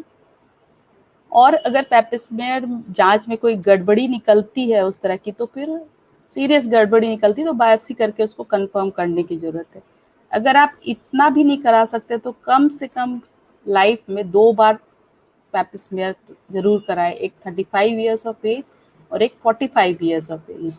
अगर आप इतने व्यस्त हैं अपने हेल्थ के प्रति, बिल्कुल समय नहीं है, तो कम से कम 2 बार तो वक्त निकालिए, एक अराउंड 35 इयर्स ऑफ एज और एक 45 इयर्स ऑफ एज के अराउंड। तो उस समय पैप स्मीयर जांच से कुछ भी अगर पकड़ाता है अर्ली स्टेज में तो आपका क्योर हो सकता है।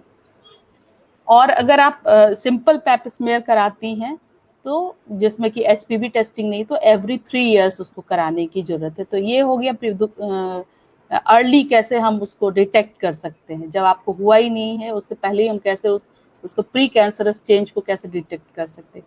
दूसरा हुआ कैंसर का वैक्सीन अवेलेबल। एक यही कैंसर है जिसके अगेंस्ट वैक्सीन अवेलेबल है, तो क्यों ना इसका फायदा उठाना चाहिए। अब तो काफी दिनों से ये वैक्सीन मार्केट में है और इसकी सेफ्टी की पूरी ये हो चुकी है कि काफी सेफ वैक्सीन है। तो जो अफोर्ड कर सकते हैं उनको मैं कहूँगी कि ये वैक्सीन अपनी बेटियों को लगवाना चाहिए। ये वैक्सीन मोस्ट इफेक्टिव होता है जब आप मतलब सेक्सुअल एक्सपोजर से पहले इसको लगाया जाए। ये महिलाओं के लिए आज बहुत बड़ी खबर है मैम, बहुत बड़ी बात आपने आज बताई है कि लाइफ में कम से कम 2 बार तो पैप स्मीयर करा ले। जैसा कि हम शुरू से इस विषय पे बात करते हैं कि हम अपने स्वास्थ्य को सबसे ज्यादा इग्नोर करते हैं, ना हमें जांच कराने में इंटरेस्ट है, ना हमें पैप स्मीयर और जो भी टेस्ट है मैमोग्राफी किसी में भी इंटरेस्ट नहीं है। बट ये समझने को हम तैयार नहीं है कि हम कहीं ना कहीं मौत के मुंह में जा रहे हैं और उसका ध्यान रखना हमारा ही काम है। तो ये एक बहुत इम्पोर्टेंट बात आपने बताई। और इसके अलावा मैम और भी अगर कुछ पॉइंट्स हो तो जरूर बता दें। हाँ, आपने पूछा सिम्टम्स, तो पहले मैं बता दूं कभी कभी बिल्कुल कोई सिम्टम ही नहीं होता है, आपको पता ही नहीं है और सीधे आप एडवांस डिजीज लेके आते। इसलिए मेरा सजेशन ये है कि एवरी वुमन, हर महिला को कम से कम साल में एक बार अपना फुल गायनेकोलॉजिकल चेकअप कराना चाहिए। बहुत चीज आंख से दिख जाएगा, कोई भी अगर एबनॉर्मलिटी है तो अर्ली डिटेक्ट हो सकता है। और कुछ महिलाएं में सिम्टम्स आते हैं जैसे कि लिकोरिया होता है, एक्सेसिव वाटरी डिस्चार्ज हो रहा है, स्मेल है उसमें, इचिंग हो रहा है, तो ऐसे केसेस में आपको जो है डॉक्टर से मिलना चाहिए और थॉरो चेकअप कराना चाहिए कि इन्फेक्शन है या अदर कोई कैंसर का लक्षण तो नहीं। दूसरा है इरेगुलर ब्लीडिंग। और ये पेनफुल पीरियड्स भी कहीं कुछ सिम्टम्स होता है क्या? पेनफुल पीरियड्स भी सिम्टम्स है क्या इस चीज का? पेन एक्चुअली इसका सिम्टम्स काफी लेट, जब एडवांस हो जाए तभी पेन होता है, शुरुआती दौर पे इसमें पेन नहीं होता है। इसमें इरेगुलर ब्लीडिंग ज्यादा होते हैं, एक्सेसिव वाटर डिस्चार्ज होते हैं और पीरियड्स के बीच बीच में भी पीरियड्स आता रहेगा ये, या फिर कॉन्टैक्ट ब्लीडिंग हम लोग कहते हैं, जैसे आप हस्बैंड वाइफ सेक्सुअल रिलेशन के बीच में भी वो पीरियड हो जाती है। एक्चुअली बच्चेदानी के मुंह पर एक घाव सा बना रहता है, वो थिन हो जाता है, जरा सा भी उसमें इरिटेशन हो तो ब्लीडिंग, हाँ ब्लीडिंग हो जाएगी। तो ये एक लक्षण है इसका। तो ये सब अगर लक्षण हो रहा है आपको तो आपको अपने डॉक्टर से जरूर चेकअप करानी चाहिए। आज जो भी महिलाएं हमें सुन रही हैं, जो पुरुष भी हमें सुन रहे हैं, उन सबों से आग्रह है कि कृपया अपनी महिलाओं से एक बार इन सारे लक्षणों के बारे में जरूर चर्चा करें कि अगर हम फेसबुक लाइव आकर आपके स्वास्थ्य के बारे में बात कर रहे हैं, हम हेजिटेट नहीं कर रहे हैं, तो कम से कम आप अपनी महिलाओं को जरूर बताइए कि क्या तुम्हारे अंदर कोई ऐसा लक्षण है, क्योंकि अल्टीमेटली एक पूरा परिवार का दायित्व एक महिला ही उठाती है, और अगर वही बीमार पड़ जाएगी तो आप कुछ नहीं कर पाएंगे सिवा पैसे खर्च करने के, और पूरा का पूरा आपका जो जीवन है वो अस्त व्यस्त हो जाएगा। तो कहीं ना कहीं पुरुषों की बहुत बड़ी जिम्मेदारी होती है महिलाओं के स्वास्थ्य के लिए। ये मैंने महसूस भी किया है कि अगर एक दिन एक महिला घर पे बेड पकड़ ले तो उसका घर पूरा अस्त व्यस्त हो जाता है, और अगर वो 6 महीना साल भर के लिए पकड़ ले तो सारी कहानी खत्म हो जाती है। बच्चों की परवरिश, पति का लाइफस्टाइल सब बदल जाता है। तो आज सबों से हाथ जोड़कर आग्रह है, जितने लोग मेरे साथ जुड़े हैं इस लाइव में या बाद में भी जो देखेंगे, उन सब से आग्रह है कि हम सिर्फ ऐसे ही बात नहीं कर रहे हेल्थ इश्यूज की, हम जानते हैं कि महिलाओं का स्वास्थ्य कितना महत्वपूर्ण है। और इसी महत्वपूर्ण बात को ध्यान में रखते हुए मैम, जैसा कि आपके गाइडेंस में भी हम लोगों ने एक she care health card issue किया, एक कार्ड हम लोगों ने बनाया है महिलाओं को सिर्फ इसलिए ताकि महिलाएं अपने स्वास्थ्य के प्रति अवेयर हो सके, क्योंकि क्लास अपर क्लास हो मैम, मिडिल क्लास हो, लोअर क्लास हो, महिलाओं की मानसिकता में बहुत ज्यादा तब्दीली आती नहीं है। वो बस वो हर जगह अपने आप को इग्नोर करने में लगी है, चाहे मैं रहूं आप रहे, हर कोई, हमें कोई बीमारी हो हम तब तक इग्नोर करेंगे जब तक चलता है वाला फंडा चलता रहता है। तो इसीलिए हम लोगों ने ये किया है, और जैसा हमने पहले भी प्रॉमिस किया था कि हम एक लाइव ड्रॉ करेंगे, आपके सामने ही लाइव ड्रॉ करेंगे, और आज जो सवाल हमने पूछे हैं उन्हीं सवाल की जो महिला होंगी उनको आज एक she care health card issue करेंगे। उनका थॉरो चेकअप जो भी हमसे संभव हो पाएगा हम करेंगे, जैसा कि आपके गाइडेंस में ही है कि महिलाओं का थॉरो चेकअप क्या होना चाहिए, उनका सीबीसी जरूर होना चाहिए, ब्लड का पूरा जांच होना चाहिए ताकि हीमोग्लोबिन, प्लेटलेट्स एक्सेट्रा जो भी है उसका पता चल सके, थायराइड का पता चल सके, क्योंकि ज्यादातर लक्षण हमारे थायराइड से ही जुड़े हैं, चिड़चिड़ापन हो, कमजोरी हो, मोटापा हो, दुबलापन हो, वो सब के सब। तीसरा हम लोगों ने पैप्समेयर, जिसकी अभी इतनी बात हमने की है, वो भी उसमें ऐड किया है। एक अल्ट्रासाउंड भी ऐड किया है मैम, क्योंकि कहीं ना कहीं अल्ट्रासाउंड बहुत सारी चीजों को डायग्नोस कर देता है। तो और साथ में हम लोगों ने ऐड किया है मैमोग्राफी को, जैसा कि आप जान रहे हैं कि जियाउल हक साहब भी हमसे जुड़े हुए हैं और हम दोनों को जानते हैं वो, तो मैंने कल उनको बोला था कि भाई आप भी जुड़िए हमारे सेशन से, तो इनको भी जोड़ा जाएगा एक दिन मैम। और ये जो कार्ड का ड्रॉ कर रहे हैं, तो पल्लवी आप ड्रॉ निकालिए, लाइव आज आपको ड्रॉ करना है तो करके निकालिए कि कौन सी महिला को आज आपने ये she care health card Navastitva foundation की तरफ से दिया है। तो मैम के सामने ही हम लोग निकाल लें ताकि अच्छा रहे। आज हमारी 8 से 10 क्वेश्चन ऐसे थे मैम जो आए थे, और आप सारे क्वेश्चन हमने आपसे लिए हैं आज, और बहुत अच्छा जवाब मैम आपने दिया है जिस पर हम सब अमल कर सकते हैं मैम। और मुझे तो लगता है कि सबसे पहले अमृता और पल्लवी को पैप्समेयर कराना चाहिए।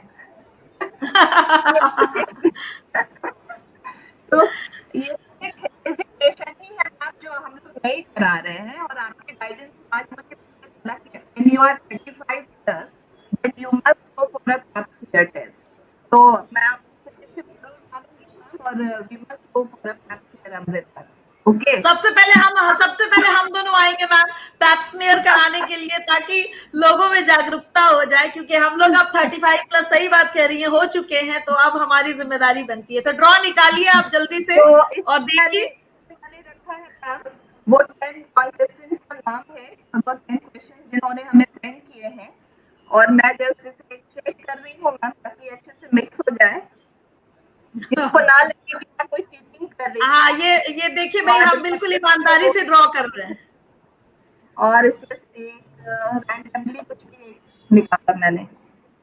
देखिए इन्होंने बहुत ईमानदारी से निकाला भी है। आप शायद इसे देख नहीं पा रहे, पर मैं रीड कर देती हूँ। मीनू मोदी। अच्छा, मीनू मोदी, अच्छा मीनू, हाँ बिल्कुल, मीनू शायद हमारे साथ लाइव जुड़ी हुई भी हैं। मीनू मोदी हमारे साथ जुड़ी हुई हैं। तो मीनू जी, आज आपको बहुत बहुत बधाई हो। हाँ, हमने आपको ही she care health card issue किया है, और आपके सवाल भी हमने लिए थे, और आप बहुत लकी हैं कि पहला कार्ड नवअस्तित्व फाउंडेशन की तरफ से रूमा गोस्वामी मैम के गाइडेंस में आपको मिला है। और आगे जब आप इस कार्ड के थ्रू जांच कराएंगी और मैम के पास कंसल्टेंसी के लिए जाएंगी तो आपकी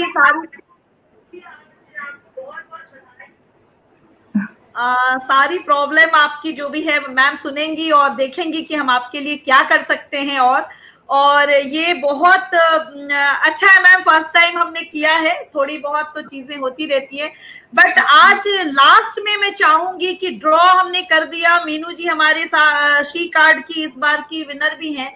और मैम मैं 2-3 बात आपसे आज चाहूंगी कि आप बोलें, हम मतलब हम तो कहते ही रहते हैं, आप जरूर बोलें कि क्या हमने इस कार्यक्रम को, जो हमारा कार्यक्रम है सवाल आपके जवाब हमारे महिलाओं के लिए, जब हमने शुरू किया है और आप पहले दिन से जुड़ी हैं इस कार्यक्रम से, तो मैम इसके पीछे का मोटिव हमारा क्या था, चाहे मैं हूं आप हुए, हमारा मोटिव क्या था वो आप जरूर एक बार बताएं ताकि ज्यादा से ज्यादा लोग जुड़ सके इस कार्यक्रम में। ये मोटिव तो आप अच्छा बता पाएंगी ना, हमसे ज्यादा अच्छा तो आप बता पाएंगी। वो तो ठीक है, मैं ये तो कहना चाहूंगी कि आप लोग बहुत अच्छा काम कर रहे हैं। अवेयरनेस क्रिएट करना एक बहुत ही अच्छा, लोग समझते हैं कि बस धन दौलत दान ही दान होता है, लेकिन मैं कहती हूँ कि ज्ञान दान भी उत्कृष्ट दान है। ये कहा जाता है किसी को आप ज्ञान से परिपूर्ण कर दे तो बाकी चीज वो खुद ही कर लेता है। तो आज के जमाने में मैं कहूंगी किसी और के लिए इतना सोचना और वक्त निकालना, प्लानिंग करना, ये कोई आसान काम नहीं है। तो आप और आपका जो फाउंडेशन है अच्छा काम कर रहा है और कोशिश कर रहा है कि महिलाओं को थोड़ा जागरूक करे अपने हेल्थ के प्रति। तो महिलाओं को भी एक्टिवली इसमें पार्टिसिपेट करना चाहिए और धीरे धीरे उम्मीद करती हूँ कि बढ़ेंगी आप लोग, आपसे और भी लोग जुड़ेंगे इस तरह से। तो पल्लवी आप जरूर इस बारे में जी पल्लवी आप जरूर बोलिए इस बारे में कि हमारा मोटिव क्या था और अब हम क्या कर रहे हैं और इससे क्या फायदा हम सोसाइटी को दे पाएंगे। सबसे पहले तो मैं मीनू जी को कांग्रेट्स कह दूं कि जब आपका हम अपॉइंटमेंट हमसे टाइम लेकर करेंगे और सारे टेस्ट आपके कराए जाएंगे, उसके लिए अमृता और मैं आपको कनेक्ट करेंगे। और मीनू तो बस एक आज हमारा मतलब जस्ट फॉर मोटिवेटिंग, आप महिलाओं को ये मोटिवेट करने के लिए ये ड्रॉ हमने शुरू किया है, क्योंकि मैंने और अमृता ने लगातार ये महसूस किया कि हम महिला होकर के भी हम आज भी अवेयर नहीं हो पा रहे हैं कि हम कितनी परेशानी है। आज भी हमारी झिझक उतनी ही है। अभी अमृता कहते हैं ना कि कनेक्ट नहीं होती, आज भी होता है, लोग कनेक्ट नहीं होते हैं तो लोग आज भी हेजिटेट करते हैं अपनी क्वेश्चंस को पुट अप करने में, जबकि हमने बहुत रिक्वेस्ट किया है कि आप हमारे पर्सनल व्हाट्सएप या मैसेंजर पे आप अपने पर्सनल क्वेश्चंस हमसे करें। इसके लिए हम हर वक्त उन्हें बार बार मोटिवेट करते हैं और हमेशा मोटिवेट करते रहेंगे। हमारा शी केयर हेल्थ प्रोग्राम जो है वो बहुत ही अच्छा, मैं कहूँगी कि अभी मैंने बार बार कहा है कि अपने स्वास्थ्य को महत्वपूर्ण माने, जरूर माने।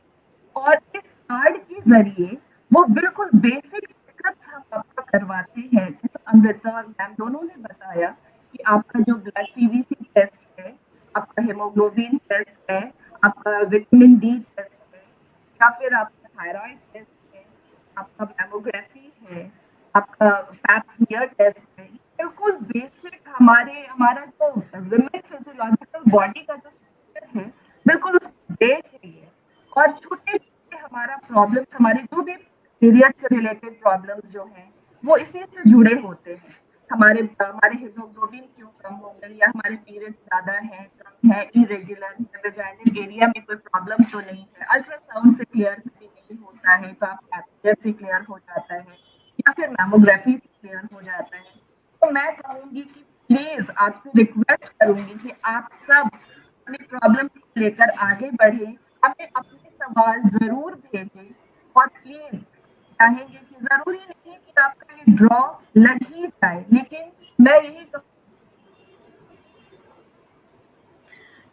उनका नेटवर्क का कुछ इशू है जिसपे मैं बोलना चाहूंगी कि बहुत छोटी सी सही, लेकिन हमने एक शुरुआत तो की है कि हर महीने एक महिला को हम ये जांच देंगे और कंसल्टेंसी डॉक्टर रुमा गोस्वामी से आपको मिलेगी और आप उनके क्लिनिक में जाएंगे और जो भी पॉसिबल सपोर्ट हमारी तरफ से हो सकता है एक महिला को वो हम जरूर करेंगे आपके लिए। और सिर्फ एक आग्रह मैं सभी लोगों से करूंगी, और मैं अपनी पूरी मैम की तरफ से भी, अपनी पल्लवी सिन्हा की तरफ से भी करूंगी कि कृपया महिलाएं जुड़ें, इस कार्यक्रम से जुड़ें, क्योंकि जब तक महिलाएं जुड़ेंगी नहीं हमें पता नहीं चलेगा कि आपकी प्रॉब्लम क्या है। हो सकता है आप वेल टू डू फैमिली से हो, आपको पैसे की कोई प्रॉब्लम नहीं हो, पैसे की प्रॉब्लम कभी भी इलाज में भारी नहीं होती है। प्रॉब्लम होती है तब जब हम उसके लिए अवेयर नहीं होते। मैम सही कह रही हूं मैं इस बात को कि पैसे की प्रॉब्लम अगर हेल्थ को देखा जाए तो अवॉइड कर सकते हैं हम, पैसा कोई इशू नहीं है, बट हम अवेयर ही नहीं है, हमें इंटरेस्ट ही नहीं है अपने बारे में जानने का, हम जानना ही नहीं चाहते। तब तक जब तक हमें ल्यूकोरिया में चक्कर ना आने लगे हम डॉक्टर के पास नहीं जाते। तब तक जब तक हमारा पीरियड्स 3-4 महीने रेगुलर ना हो जाए, और मैं तो मजेदार बात बताऊं मैम कि मुझे तो ऐसी ऐसी महिलाएं मिलती हैं, बोलती है 5 महीने की प्रेगनेंसी हो गई हमारी, हमें पता ही नहीं चला। अरे कमाल है भाई, ऐसा कैसे हो सकता है किसी महिला के साथ। तो इस तरह की भी चीजें आती, बहुत फनी मोमेंट्स भी कभी कभी क्रिएट हो जाते हैं। कुछ महिलाएं बोलती हैं नहीं हमें तो पीरियड्स आ रहे थे फिर भी हमें ऐसे हो गया, हम प्रेग्नेंट हो गए। तो इसका मतलब कहीं ना कहीं आप सीरियसली नहीं लेते चीजों को, बस किसी भी तरह से हमें चलना है, लाइफ चल रही है। तो इसी के लिए मैं चाहूंगी मैम कि आप भी एक बार जरूर बोलें कि ज्यादा से ज्यादा महिलाएं हमारे लाइव सेशन से जुड़े। हर महीने की 28 तारीख को हम कर रहे हैं ताकि लोगों में एक अवेयरनेस क्रिएट हो जाए। अब तो हम शी केयर हेल्थ कार्ड भी इशू कर रहे हैं कि भाई अगर आप अफोर्ड भी नहीं कर सकते, आपको भी अफोर्ड नहीं करना है, आपके पति का 1 रुपया खर्च नहीं होगा तो अब तो करा लो, अब तो जांच करा लो कम से कम, है ना। वो एक इशू है महिलाओं का, यार खर्चा हो जाएगा, भले पार्लर में 4-5 हजार चलेंगे बट नॉर्मल जांच में नहीं चलेगा। तो ये सब, हाँ ये सब इश्यूज आते हैं, आप समझते हैं। महिलाओं से तो मैं यही कहना चाहूंगी, पहले अपने हेल्थ का ख्याल रखें। आप सोचते हैं कि आप परिवार का ख्याल रखते हैं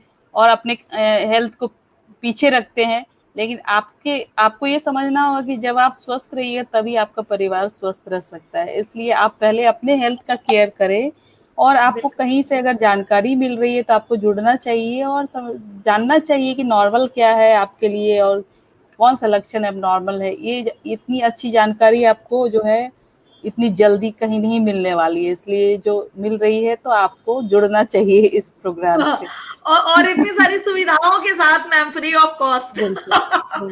और मैं चाहूंगी कि सबको बहुत बहुत धन्यवाद करूं। जियाउल हक साहब आपका भी बहुत बहुत धन्यवाद, जुड़े हुए हैं आप हमसे। इंदु उपाध्याय मैम आप भी जुड़ी हुई हैं, पूनम त्रिवेदी मैम, काफी महिलाएं जुड़ी हैं मैम और बहुत अच्छा लग रहा है देख के। और ये सब लोगों का, श्री प्रकाश ठाकुर आपका भी बहुत बहुत धन्यवाद। तो सारे लोग जुड़ रहे हैं धीरे धीरे, शायद पारितोष कुमार भी जुड़े हैं। सबका एक बार बहुत बहुत धन्यवाद है हमारी तरफ से। अनुपम झा आप भी शायद जुड़ी हुई हैं, उनको आज आवाज पल्लवी की का नेटवर्क कुछ इशू रहा है और कंटिन्यू उनकी आवाज जो है वो लोगों तक पहुंच नहीं पा रही थी। तो अगली बार इस पर भी वर्कआउट करेंगे हम लोग कि ऐसा क्यों हो रहा है। तो इसी के साथ मैम आपका टाइम भी हो रहा है और मैं चाहूंगी कि बहुत ज्यादा समय हम लोग वेस्ट ना करें, आपको क्लिनिक में पेशेंट्स को भी देखना है। तो पल्लवी और कुछ अगर आप कहना चाहती हैं, 5 मिनट हमारे पास और है अभी लाइव करने के लिए, अगर आप बोलना चाहती हैं हमारे जो बाकी क्वेश्चंस हैं उसके बारे में तो आप एक बार बात कर सकती हैं मैम। अभी 5 मिनट हैं अभी रुकने के लिए।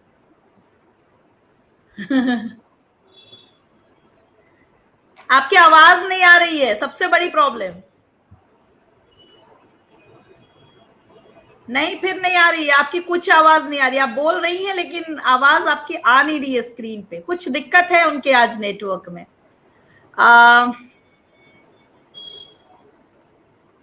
नहीं, अभी भी नहीं आ रही आपकी आवाज। उनकी आवाज लग रहा है कि लिप्स चल रहा है बट आवाज नहीं आ रही है। कोई बात नहीं है, हम सारे सवाल अगले सेशन में लेंगे जरूर फिर से। और मैम बस एक छोटी सी शुरुआत है हमारी तरफ से, हमने महिलाओं के हेल्थ के ऊपर बात किया है। एक बात मैं आपको बताना चाहूंगी, आज सारे लोग जुड़े हुए हैं, डॉक्टर भी हमारे साथ जुड़ी हुई हैं। पीरियड्स को ऐसा संकोच का विषय ना बनाएं। पीरियड्स जब तक खुलेआम पीरियड्स पे बात नहीं होगी, हम महिलाओं की बीमारियों के ऊपर बात नहीं कर पाएंगे। चाहे सर्वाइकल कैंसर हो, चाहे ब्रेस्ट कैंसर हो, वेजाइनल इन्फेक्शन हो, चाहे ल्यूकोरिया हो, कई ऐसी बीमारियां। आपको पता है मैम कि बहुत सारी महिलाओं को वेजाइना के अंदर सूजन हो जाता है, ऑटोमेटिक सूजन हो जाता है, और एक बहुत बड़ी समस्या है कि महिलाएं गायनेकोलॉजिस्ट के पास जाना नहीं चाहती हैं और उनके पार्टनर तो बिल्कुल ही जाना नहीं चाहते हैं। सबसे बड़ी प्रॉब्लम हमारे यहाँ होती है कि अगर वेजाइनल इन्फेक्शन है तो दोनों का कंट्रीब्यूशन बराबर का होना चाहिए, तो पार्टनर, मेल पार्टनर नहीं जाना चाहते। तो एज अ डॉक्टर मैम आप सजेस्ट करिए कि जब इन्फेक्शन महिलाओं में होता है बहुत तकलीफ देह होता है, तो उसमें पार्टनर्स का क्या होना चाहिए? बिल्कुल, कुछ इन्फेक्शन जो है सेक्सुअली ट्रांसमिटेड डिजीज हम लोग कहते हैं, कुछ इन्फेक्शन दोनों पार्टनर को अफेक्ट करता है, तो एक का ट्रीटमेंट करने से कोई फायदा नहीं होता है। दो हस्बैंड वाइफ दोनों का ट्रीटमेंट हो तभी कंप्लीट क्योर, नहीं तो एक को आप ट्रीट किए और फिर जब रिलेशन बना तो फिर से इन्फेक्ट हो गए या फिर इनसे उनको होता रहेगा। इसलिए एट ए टाइम दोनों का ट्रीटमेंट होना जरूरी है, तभी कंप्लीट क्योर पॉसिबल है। तो ऐसे मामले में हस्बैंड वाइफ को आपस में कोऑपरेट करना चाहिए, मैं यही कहूँगी। जी, तो ये एक बहुत बड़ी सलाह है मैम की तरफ से कि आप दोनों एक दूसरे को समझने का प्रयास करें और चीजों को साथ में लेकर डॉक्टर से मिलें। अकेले अगर कोई महिला गायनेकोलॉजिस्ट के पास जाती है, चाहे किसी भी परेशानी को लेके, कंसीव करने से इनफर्टिलिटी तक के किसी भी सब्जेक्ट को लेके, इन्फेक्शन से लेके कैंसर तक, कोई भी बीमारी को लेकर, तो आपको साथ जरूर होना चाहिए, क्योंकि जब आप अंदर होते हैं, डॉक्टर के साथ होते हैं, तो महिला बहुत बूस्टअप होती है और बहुत मोरली उसको वो स्ट्रांग होती है। पल्लवी, आपको आवाज आ रही है? अब आप जुड़ पा रही हैं? नहीं, उनका इशू है, कुछ प्रॉब्लम है, अभी भी आपकी आवाज नहीं आ रही। नहीं आ रही आपको मैम उनकी आवाज? मुझे नहीं सुनाई। नहीं आवाज आ रही। कुछ तो प्रॉब्लम है। तो खैर मैं इसी विषय पर फिर आऊंगी, और मैम आपको देर ना हो इसके लिए मैं चाहूंगी कि आप क्लिनिक के लिए निकले, और तब मैं एक बार फिर पल्लवी को कनेक्ट करने की तब तक कोशिश करूंगी। हम 5 मिनट और सेशन करेंगे क्योंकि आपका टाइम ज्यादा महत्वपूर्ण है मैम, तो आप जरूर जाए। आपका बहुत बहुत धन्यवाद, और कोशिश करती हूँ एक बार फिर पल्लवी को जोड़ने की, तो फिर अगली बार जरूर हम लोग मिलेंगे। और पेशेंट तो अब आपके पास जाएंगे ही कंसल्टेंसी के लिए, तो फिर हमारा कनेक्शन बना ही रहेगा मैम, है ना। और थैंक यू सो मच, आप आई। मैं एक बार फिर पल्लवी सिन्हा को कनेक्ट करने की कोशिश कर रही हूँ। अगर वो कनेक्ट हो जाती हैं तो हमारा ये लाइव सेशन आप देख रहे हैं, लगातार हर महीने हम जुड़ रहे हैं, और मुझे लगता है कि पल्लवी जुड़ गई हैं एक बार फिर। आपको आवाज आ रही है? आप बोलिए, आपकी आवाज आ रही है? आप सुन पा रही हैं क्या? हाँ, उनको हमने कह दिया, वो उनको क्लिनिक का टाइम हो रहा था, बहुत ज्यादा गर्मी भी है आज, तो आप प्लीज जरूर एक बार मेंशन करें कि आज हम लोग जुड़े हैं, और एक बार कंक्लूड करें पूरे प्रोग्राम को, क्योंकि मैम बिजी थी तो मैम को हम लोगों ने ये कर दिया है। 5 मिनट हम और करेंगे, है ना। आप बात करिए। हाँ, नहीं, मेरी आवाज क्लियर है? हाँ, बिल्कुल क्लियर है। हाँ, पूरी क्लियर है। हाँ, बहुत मुश्किल, कुछ टेक्निकल इश्यू हो रहा था या नेटवर्क का भी था, और कुछ लगता है कि कनेक्शन हो रहा था ब्लूटूथ से वगैरह हो गया था। तो मैम का काफी अच्छा सेशन रहा। मुझे लगता है कि आप सबको बहुत अच्छा आज इन्फॉर्मेशन मिला है। इनफैक्ट हम लोगों को भी आज काफी इन्फॉर्मेशन मिले हैं, जो हम दोनों भी उनके पेशेंट हैं। हाँ, हम दोनों भी उनके पेशेंट हैं। अभी पैप्समेयर टेस्ट के लिए जाने वाले हैं हम लोग, और हम दोनों लेंगे आप, ताकि आप सब हम दोनों से मोटिवेट होकर आप लोग भी इनिशिएटिव लें। ये इसलिए जरूरी है क्योंकि अवेयरनेस मुझे लगता है कि सब में है, लेकिन इतने लोग अवेयर है, एजुकेटेड है, लेकिन ओनली 3.1% लोग ही स्क्रीनिंग के लिए जा रहे हैं। कहीं चीज लैगिंग हो रही है। आज भी हमें हेजिटेशन है। ऐसा नहीं है कि हम एजुकेटेड नहीं है, लेकिन फिर भी हम हेजिटेशन हमें पैप्समेयर से है। कहीं ना कहीं कोई डर है, लेकिन इस डर को हटाना है। मैम ने हमें बहुत एक्सप्लेन किया कि 35 इयर्स एज में और 45 इयर्स एज में we must go for pap smear test, तो हम जरूर करवाएंगे। बाकी टेस्ट तो यूजुअली हम कराते ही रहते हैं, ब्लड टेस्ट, हीमोग्लोबिन है, विटामिन डी है, यूजुअली ये सारे टेस्ट हम कराते हैं, थायराइड का भी कराते रहते हैं। लेकिन भी हम लोग अल्ट्रासाउंड भी इनफैक्ट कभी कभी हो हो जाता है हमारा किसी रीजन से, लेकिन पैप स्मीयर हम नहीं कराते, मैमोग्राफी हम नहीं कराते। तो अगर किसी को भी कोई प्रॉब्लम है और आपने इतना अच्छा इन्फॉर्मेशन मैम ने दिया, बिल्कुल सिम्टम्स को क्लैरिफाई भी किया, क्योंकि सिम्टम्स जो हैं वो बहुत ज्यादा आपके पीरियड सिम्टम्स से, जो यूजुअली हमारे रेगुलर पीरियड्स में जो सिम्टम्स आते हैं उसी तरह के होते हैं, इसलिए हमें पता नहीं चल पाता, हम बाइफरकेट नहीं कर पाते कि कहीं हम सर्वाइकल कैंसर की तरफ मूव कर रहे हैं। इसलिए ये और भी अलर्ट होने की जरूरत है, क्योंकि जब आप सिम्टम को आप नहीं पता कर पाएंगे तो अलर्ट होने की जरूरत इसलिए बढ़ जाती है कि अचानक से हमारा कॉम्प्लिकेशन कहीं बढ़ न जाए। इसलिए हमें छोटे छोटे परेशानी जैसे शुरू हो उस वक्त हम अवेयर हो और अपनी जांच जरूर कराएं, गायनेकोलॉजिस्ट से जरूर मिलें। इसके लिए एक इतना अच्छा initiative Shri care health card का हमने लिया है, जिसमें आपको कोई भी इन्वेस्टमेंट करने की जरूरत नहीं है, हमारे द्वारा स्पॉन्सरशिप की जाएंगी आपके health care, Shri health care के कार्ड। वो भी खर्च आपके टेस्ट का आएगा, वो नवअस्तित्व फाउंडेशन और वो भी स्पॉन्सर्स लेंगे।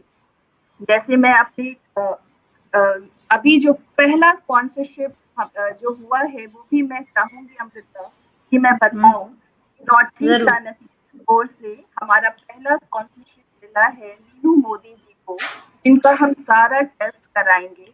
Thank you Rotary Chanakya, thank you Ashish Banka ji for this, क्योंकि ये बहुत बड़ा सपोर्ट है to the women health care. और ऐसे ही करके हर महीने, इनफैक्ट साल में अगर हम 12 महिलाओं की मदद कर सकते हैं, उन्हें मोटिवेट कर सकते हैं, तो मुझे पूरी उम्मीद है कि धीरे धीरे हम पूरे वुमेन मास को जोड़ पाएंगे, उन्हें जागरूक कर पाएंगे। क्योंकि हम महिलाओं में एक चीज और कॉमन है कि बहुत सारी चीज हम देख कर भी करते हैं, देख कर भी सीखते हैं, कॉपी करते हैं ना, फैशन कॉपी करते हैं। तो ये भी हमें है कि वो कराएंगे तो अच्छा, कुछ साइड इफेक्ट नहीं हुआ, हम भी कराएंगे। ये चीजें भी हमें बहुत ज्यादा, शायद यही डर है कि हमें रोक रखा है पैप स्मीयर टेस्ट से। तो आप जरूर आगे बढ़े, और मुझे लगता है कि आज का सेशन काफी फ्रूटफुल हुआ है आप सबों के लिए, और हम सब ये मतलब इस ओर जरूर सोचेंगे, अपने लिए जरूर सोचेंगे। अपने लिए सोचना अच्छी बात है, अपने को खुश रखना अच्छी बात है, तनाव से दूर रहिए। मेरा आप सबों से यही रिक्वेस्ट है कि please think of your self, सबों के लिए सोचिए, लेकिन अपने लिए भी वक्त जरूर निकालिए। चलिए, बहुत लाइव सेशन 1 घंटा 11 मिनट 59 सेकेंड का हो गया है, मतलब 1 घंटा 12 मिनट के आसपास का। तो अगली बार फिर मिलेंगे एक नई डॉक्टर के साथ। और रोटरी क्लब ऑफ चाणक्य का बहुत बहुत धन्यवाद कि उन्होंने हमारी पहली महिला जिनका हम टेस्ट कराने वाले हैं, मीनू मोदी जी, आज वो हमारी लकी ड्रॉ की विनर भी रही हैं, तो उनको भी बहुत बहुत धन्यवाद। और आशीष बंका को जो क्लब के प्रेसिडेंट हैं, उनको भी बहुत बहुत आभार कि आपने एक महिला के स्वास्थ्य के बारे में इतना सोचा। और आगे जितनी भी संस्थाएं हैं, सबसे आग्रह है कि कम से कम एक महिला के लिए आगे आए और हमारी मदद करें, ताकि हम ज्यादा से ज्यादा महिलाओं को स्वास्थ्य के प्रति जागरूक कर सकें। तो बहुत बहुत धन्यवाद। इसी के साथ अब हम लोग लाइव सेशन बंद करेंगे। आपने इतना कीमती वक्त दिया, उसके लिए भी बहुत बहुत धन्यवाद। जो लोग जुड़े हैं और जो लोग बाद में भी देखें, उन सबको बहुत बहुत thank you so much. Thank you so much.